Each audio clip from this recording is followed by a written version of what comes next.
This is how we're working in the dark with no electricity.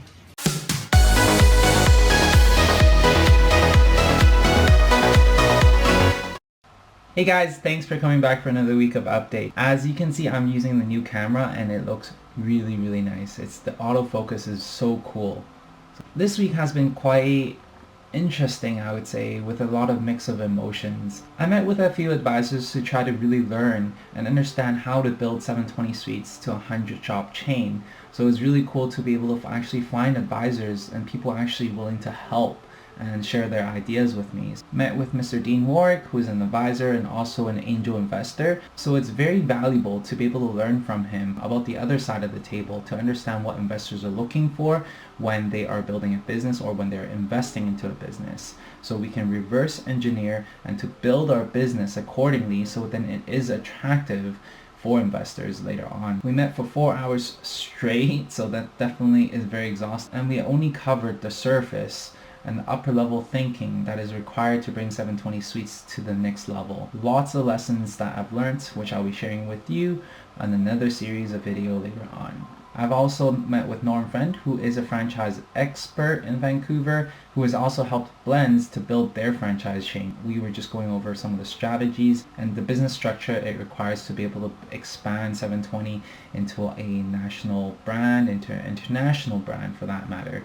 Then what was very important was for us to be able to host a group meeting. I've digested what we have learned and to share back with the team. And why is this so important? And why didn't I just bring them all into the meeting with all these advisors and whatnot?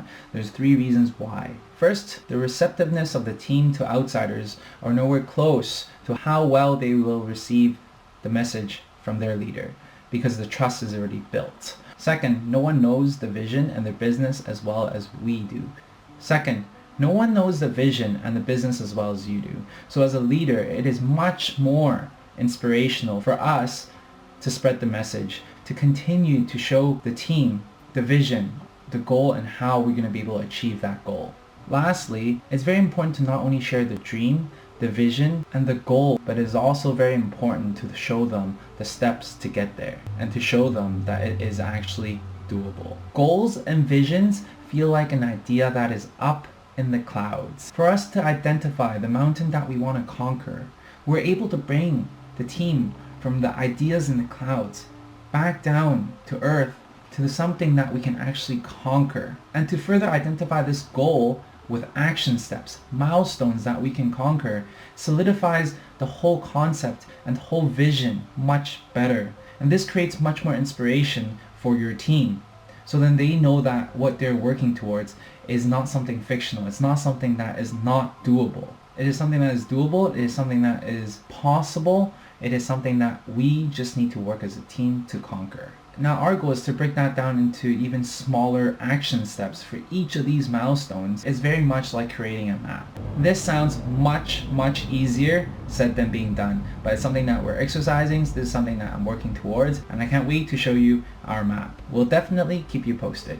So Brian and I had a meeting yesterday which left us both kind of lost and confused. There seems to be so much that we still need to do for the Richmond location, and yet there's really not much time. We still need to do a lot more hiring, culture development, menu shot, grand opening campaigns, delivery schedules, city inspections, and these are only tasks specifically on the Richmond location, let alone all the tasks and ideas and all the milestones that we need to achieve for the expansion and the growth of the company. To make matters worse, the storm hit us out of nowhere and our mall was out of power for 2 whole days, which completely delayed our opening schedule. Is how we're working in the dark with no electricity. Hopefully this does not delay our progress too much.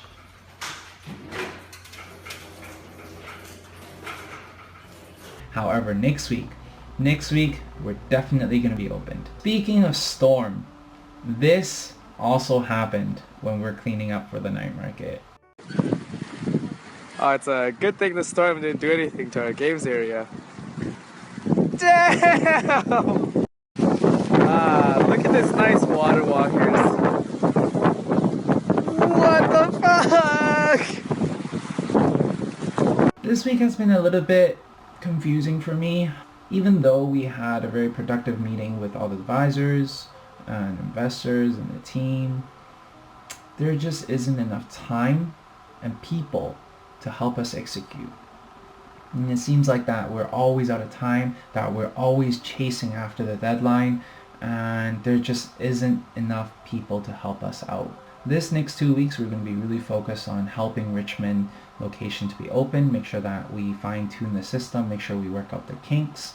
This leaves us very little time to work on the growth of our company.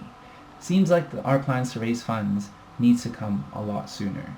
After the Richmond opens, that's going to be my focus. Anyhow, make sure you like and subscribe to follow on to our journey. Until next week.